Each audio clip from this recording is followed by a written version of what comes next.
Breaking news చూస్తున్నాం. నాగార్జున నాంపల్లి కోర్టుకు చేరుకున్నారు. కోర్టు నాగార్జున స్టేట్మెంట్ రికార్డ్ చేయనుంది. కొండా సురేఖపై పరువు నష్టం కేసులో వాంగ్మూలం రికార్డ్ చేస్తారు. నాగార్జునతో పాటు విట్నెస్ స్టేట్మెంట్స్ కూడా రికార్డ్ చేయనుంది కోర్టు.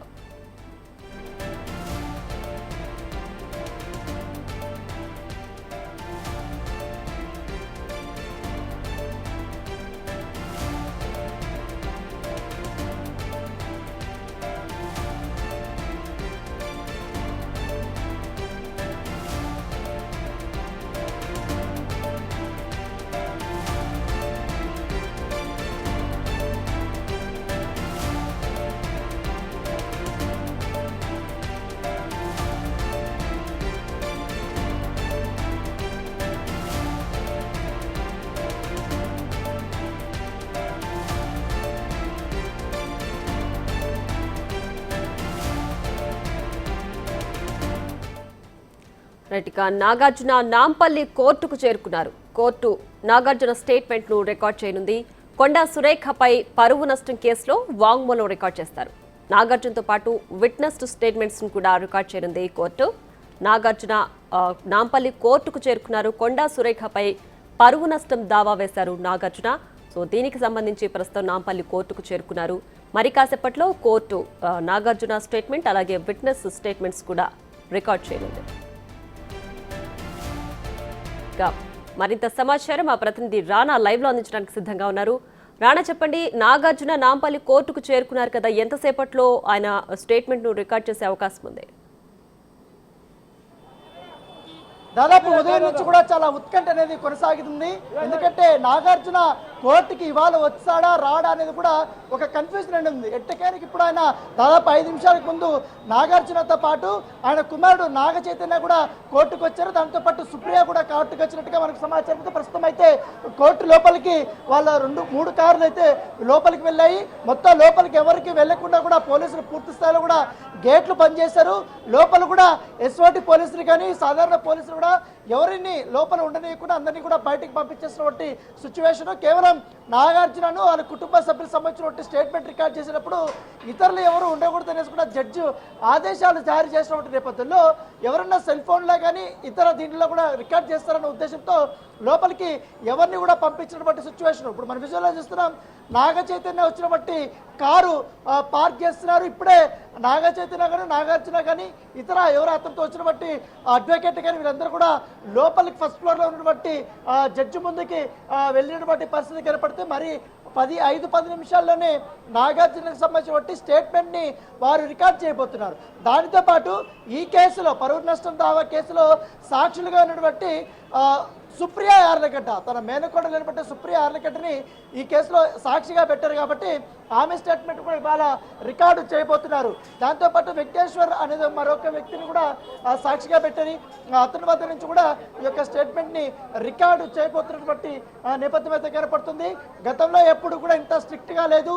నాగార్జున వస్తున్నాడంటే కూడా పెద్ద ఎత్తున ఇక్కడ సెక్యూరిటీని ఏర్పాటు చేయడంతో పాటు పెద్ద ఎత్తున కూడా వీళ్ళందరినీ కూడా ఇక్కడ ఎవరిని లోపలికి రాకుండా బయట కూడా ఒక సెక్యూరిటీ అనేది ఏర్పాటు చేసినటువంటి నేపథ్యం అయితే కనపడుతుంది. కేవలం కొంతమంది న్యాయవాదుల్ని మాత్రమే లోపలికి అనుమతిస్తారు. ఎందుకంటే ఇవాళ ఆల్మోస్ట్ ఉదయాన్నే 2 గంటల పెద్ద పెద్ద కేసులన్నీ కూడా ఆల్మోస్ట్ అయిపోయాయి. సో కొన్ని మాత్రం కేసులు మాత్రమే ఇప్పుడు లోపల నడుస్తున్నటువంటి నేపథ్యము.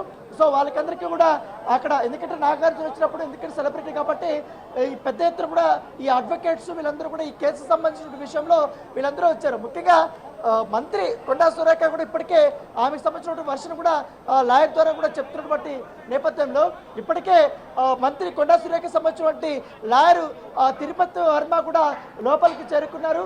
వీళ్ళు స్టేట్మెంట్ రికార్డు చేసిన తర్వాత దీంట్లో ఈ కేసులో ఇప్పటికే పరువు నష్టం దావా వేశాడు కాబట్టి అది విచారణకి స్వీకరిస్తారా లేదా ఎటువంటి అంశాలను ఇవాళ ప్రస్తావిస్తారు, ఆయన స్టేట్మెంట్లో ఏ అంశాలని చెప్పబోతున్నాడు అనేది కూడా ఒక ఆసక్తికరమైనటువంటి పరిణామంగానే మనము చూడొచ్చు. ఎందుకంటే ఇక్కడ ఒక గందరగోళమైనటువంటి వాతావరణం అయితే కనపడుతుంది. ఎటు చూసినా కూడా ఒక అభిమానులు కానీ లేకపోతే నాగార్జున వస్తున్నాడని తెలియగానే సాధారణ ప్రజలు కూడా వీళ్ళందరూ కూడా పెద్ద ఎత్తున కూడా ఇక్కడికి వచ్చినటువంటి నేపథ్యం కనపడుతుంది. ఈ స్పెషల్ మెజిస్ట్రేట్ కోర్ట్స్లోనే ఇప్పుడు నాగార్జున దాదాపు 5 నిమిషాలు అయింది ఆయన వచ్చినటువంటి పరిస్థితి. అయితే ఈ కేసులో తను చెప్పినట్టుగా దాదాపు 15-20 పేరాలు దాకా కూడా తను వేసినటువంటి పరువు నష్టం దావా పిటిషన్లో తన గురించి, తన కుటుంబ సభ్యుల గురించి, తన సినీ నేపథ్యం గురించి, వారి నాన్నగారు అక్కినేని నాగేశ్వరరావుకు సంబంధించిన సినీ నేపథ్యం గురించి, ముఖ్యంగా ఏదైతే నాగ చైతన్య సంబంధించిన సినీ కెరీర్ గురించి, సుమంత్, సుశాంత్, వీళ్ళందరికీ సంబంధించి వాళ్ళ ఫ్యామిలీ మొత్తం నేపథ్యం అంతా ఆయన రాశాడు. రాసిన తర్వాత లాస్ట్లో ఎవరైతే ఎప్పుడైతే ఏ సందర్భంలో అయితే మంత్రి కొండా సురేఖ కొన్ని వ్యాఖ్యల్ని ఆమె నోరు జారిందో ఆ అంశాలని తెలుగులో ఆయన కోట్ చేసినటువంటి నేపథ్యంగా పడుతుంది.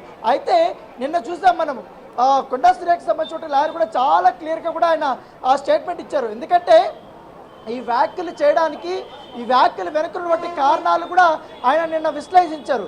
ఎందుకంటే కొండా సురేఖను మరొక ఎంపీ ఒక కార్యక్రమంలో పాల్గొన్నప్పుడు ఆ ఫోటో తీసుకొని దాంట్లో ఒక అసభ్యకరమైనటువంటి పదాన్ని వాళ్ళు యూజ్ చేశారు.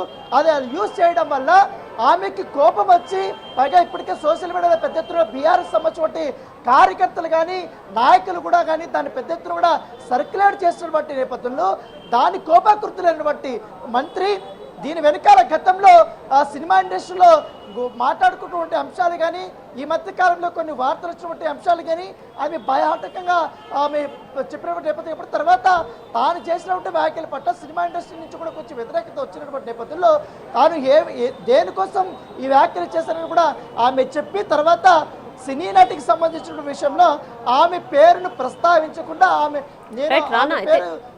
సంబంధించిన అంశాలను కూడా ప్రస్తావించాను కాబట్టి ఆ వ్యాఖ్యలు కూడా వెనక్కి తీసుకుంటున్నారంటూ కూడా ఆమె ప్రకటించింది. అయినా వ్యాఖ్యలు వెనక్కి తీసుకున్నా కూడా నాగార్జున కావాలని మళ్ళొక కోట్ చేయడం జరిగింది ట్విట్టర్లో.